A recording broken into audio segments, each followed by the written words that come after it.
આજ રોજ યશસ્વી વડાપ્રધાન શ્રી નરેન્દ્ર મોદીના આગેવાની નીચે લગભગ 150થી ઉપરના દેશો મોદી સાહેબ જ્યારે પ્રથમ વડાપ્રધાન બન્યા અને વિશ્વના બધા જ વડાઓને અપીલ કરી અને 21મી જૂન યોગ દિવસ વિશ્વમાં પ્રસ્તાવ કર્યો અને સર્વે સ્વીકારી લીધો સર. એને હિસાબે આજે આ 11મો યોગ દિવસ છે.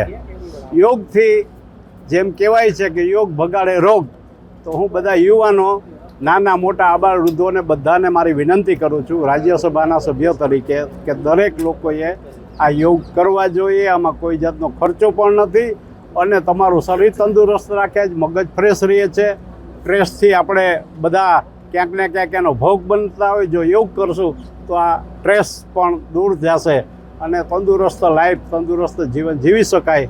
તો સૌને મારી આ ઇલેક્ટ્રોનિક મીડિયાના માધ્યમથી વિનંતી છે કે બધા લોકોએ સવારે અડધી કલાક પણ કમસે કમ યોગ કરવા જોઈએ. ધીમે ધીમે ટીવીમાં જોઈને અથવા ટ્રેનર થ્રુ અથવા જે સામાજિક સંસ્થાઓ અથવા તો રામદેવજી બાબાનું છે અથવા આપણા શિષપાલજી છે, આ બધા જ સેન્ટરો આખા ગુજરાતમાં યોગના ચાલે છે ફ્રી ઓફ કોસ્ટ. તો એમાં જોડાવવું જોઈએ અને આપણું કોન્ટ્રીબ્યુટ પણ આપવું જોઈએ. આપણી તંદુરસ્તી માટે, આપણા શરીર માટે, આપણા પરિવાર માટે ફાયદારૂપ છે.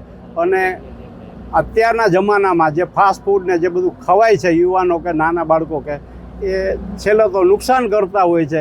એટલે જો આ યોગ કરવાથી થોડી ઘણી તંદુરસ્તીમાં સુધારો થશે, થોડું મજબૂત શરીર થશે અને ખાસ સ્ટ્રેસ દૂર થશે અને મગજમાં બધા પોઝિટિવ વિચાર આવશે. સારું કામ કરવાને આખો દિવસ સારો જશે. એના માટે સૌને વિનંતી કે બધાએ જે મોદી સાહેબનો સંદેશ છે એ અપનાવી અને આમાં કોઈ પણ જાતનો ખર્ચો નથી. પોતે પોતાની રીતે ઘરે પણ યોગ કરી શકે.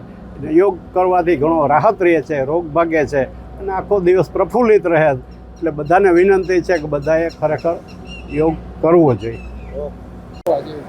જિલ્લા કક્ષાનું વિશ્વ યોગ દિવસનું કાર્યક્રમ આજે મલ્ટીપર્પઝ હોલ જે રમતગમત વિભાગનું છે એમાં યોજાણો હતો, જેમાં આશરે 1100થી વધુ લોકોએ ઉત્સાહપૂર્વક ભાગ લીધું હતું.